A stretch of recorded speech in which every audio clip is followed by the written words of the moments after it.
Today we shall reflect on the life of Saint Maximilian Mary Kolbe. Baptized Raymond, Saint Maximilian Mary Kolbe was born in Poland on the 8th of January 1894 to Julius and Maria Kolbe.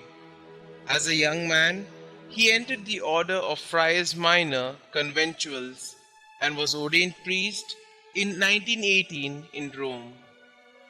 Burning with a filial love for the Virgin Mother of God, he founded an association called Army of Immaculate Mary and later the Knight of the Immaculate, a religious magazine under Mary's protection for the purpose of disseminating the good news more widely, both of which he propagated in his native land as well as in other countries. In the year 1930, he went as a missionary to Japan.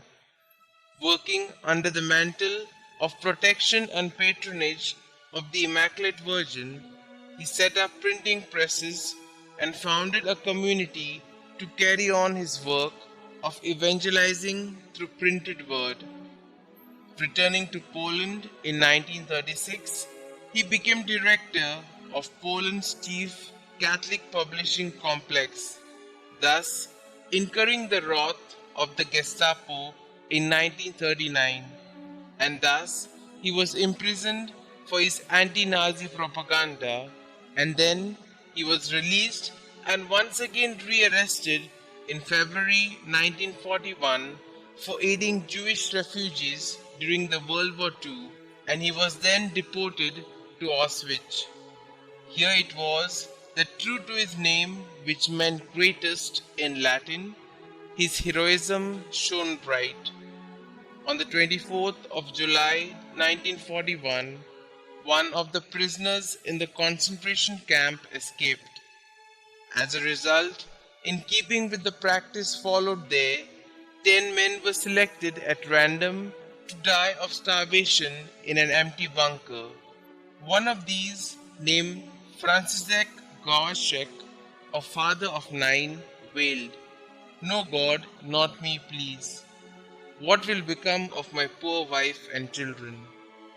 Deeply moved, Father Kolbe stepped out of the ranks and standing before the Commandant Fritsch, he pointed to Sergeant Gajownik and said, "I am a Catholic priest from Poland. I am old. I want to take his place because he has a wife and children," thus exemplifying Christ's redemptive love.